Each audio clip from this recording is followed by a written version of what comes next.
अस्सलाम वालेकुम। आज की जो हमारी वीडियो है इसमें हम बात करेंगे कि हमने जो शुगर केन की प्लांटेशन करनी है तो हमें किन चीज़ों को जो है मद्देनज़र रखना है ताकि हम अच्छे तरीके से इसकी प्लांटेशन कर सकें और जो हम ज़्यादा से ज़्यादा जो शुगर केन की यील्ड है उसको हासिल कर सकें।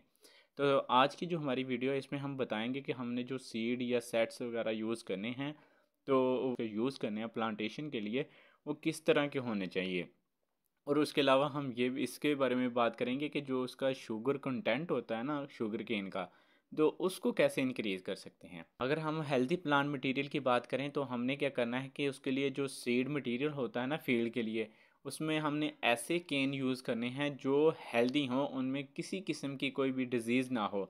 और वो जो हमने जिनके सेट्स बनाने हैं ना प्लांटेशन करने के लिए केन के, तो वो तकरीबन जो है ना 10 से 12 महीने जो है ना पुराने हों, इससे ज़्यादा पुराने ना हो।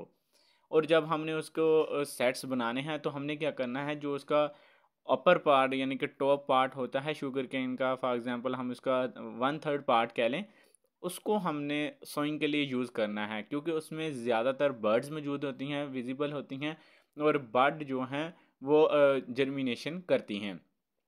ठीक है। लोअर पोर्शन जो है ना उसमें क्या होता है, उसमें हायर शुगर कंटेंट हो, लोअर पार्ट में शुगर कंटेंट ज़्यादा होता है, इस वजह से वो जो है गुड़ वगैरह बनाने के लिए बेहतर है। और इसके अलावा अगर हमने उसकी प्लांटिंग करनी है तो हमने रिटोनिंग नहीं करनी है इसकी, यानी कि रिटोन क्रॉप होती है, ऐसी क्रॉप होती है जिसके में हम क्या करते हैं, उसके ग्राउंड लेवल से उसको कट कर लेते हैं, उसकी जो रूट है वो फील्ड में ही रहती है ताकि वो दोबारा से रिकवर होकर प्लांट बनना शुरू हो जाए। हमने रूटीन क्रॉप को जो है रिकमेंड नहीं करना सीड मटेरियल को, कि इसमें क्योंकि मे भी हो सकता है इसमें कोई डिज़ीज़ हो, जो पिछले सीज़न की वजह से कोई डिज़ीज़ या पेस्ट वगैरह का अटैक हो, तो इसकी वजह से क्या होगा, जो न्यू क्रॉप होगी तो वो भी इन्फेक्ट हो जाएगी। और उसके बाद अगर जो शुगर केन वैराइटीज़ वगैरह है तो हम वैरायटी कौन सी लेनी है, इसमें क्या है कि इम्पोर्टेंट होता है कि जो हमने वैरायटी ऐसी वैरायटी जो है ना वो सिलेक्ट करनी है जो हमारे जो सॉइल और जो हमारा क्लाइमेट है उसको अडॉप्ट करती हो। ये ना हो कि हमारी क्लाइमेट कुछ और हो और हम वैरायटी कोई और यूज़ कर लें, तो ज़ाहिर सी बात है वो फिर ग्रो नहीं करेगी। जब उसको फेवरेबल टेम्परेचर ही नहीं मिलेगा तो हाउ कैन पॉसिबल कि वो ग्रो कर जाए। तो इसके लिए ज़रूरी है कि हमने अपने जो अपना एरिया है उसकी सॉइल और उसका क्लाइमेट को मद्देनज़र रखते हुए हमने उसकी जो वैरायटी है उसको चूज़ करना है।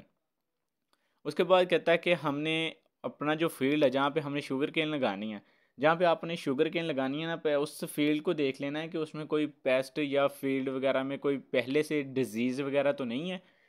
ये चीज़ चेक कर लेनी है। अगर तो उसमें है तो फिर आप ऐसा करें कि वो ऐसी वैरायटी यूज़ करें जो उस डिज़ीज़ के ख़िलाफ़ रेजिस्टेंस है, या आप उसको अच्छे तरीके से रिमूव कर दें ताकि उसमें जो पहले क्रॉप में जो डिज़ीज़ थी वो रिमूव हो जाए।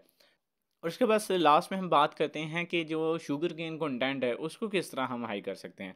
तो उसके लिए कुछ रिकमेंडेशंस हैं जो आपको जहन में रखनी होंगी। पहली बात तो ये है कि जब आपने कोई भी फील्ड है ना, उसको अच्छे तरीके से देख लेना है कि उसमें कोई पेस्ट या डिजीज़ अटैक ना हो प्लांटेशन करने से पहले। ठीक है। और दूसरी बात यह है कि जो हमने उसके दरमियान जो स्पेस रखनी है ना शुगर केन के दरमियान, ताकि सनलाइट का एक्सपोजर हो सके, ताकि उसको ज़्यादा उसके लीव्स जो हैं एक सनलाइट ले और अपनी ग्लूकोज वगैरह तैयार कर सकें, तो उसको भी उसकी जो स्पेस है हमने वो भी मैक्सिमम रखनी है। और उसके बाद जो पहले 6 माह होंगे ना, उसमें हमने इस चीज़ का ख़्याल रखना है कि जो इसके न्यूट्रिएंट्स हैं ना, वो सफिशिएंट हों। ठीक है? ख़ास तौर पे हमने पोटेशियम, मैग्नीशियम और सल्फ़र को जो है मद्देनज़र लाज़मी रखना है कि ये पहले 6 महीने माह में इनकी जो मिकदार है वो सफिशिएंट होनी चाहिए। और उसके बाद 6 मंथ के बाद जो हमने जो है ना प्लांटिंग, उसमें क्या आना है कि हमने उसमें फ़ोलिएज स्प्रे कर देनी है, स्पेशली सोडियम मेटासिलिकेट की। उसमें हमने क्या करना है, 300 लीटर वाटर लेके उसमें 1.5 केजी जो है ना पर एकड़ के हिसाब से उसको कर लेना है और स्प्रे कर देनी है। और इसी तरह इसको रिपीट कर लेना है 8वाँ बार और फिर 10वें जो 10 में इसका 10वां महीना होगा तब। ठीक है। कहता है कि जब शुगर केन हमने हार्वेस्ट करनी है उसको नाइट टाइम करना चाहिए, और जो शुगर कंटेंट होता है ना वो डिक्रीज हो जाता है व्हेन इट ओवर मिच्योर। जब ये गन्ना ज़्यादा मैच्योर हो जाता है तो वो क्या होता है, वो खुश्क होना शुरू हो जाता है, उसका जो शुगर कंटेंट है वो लो डिक्रीज होना शुरू कर देता है।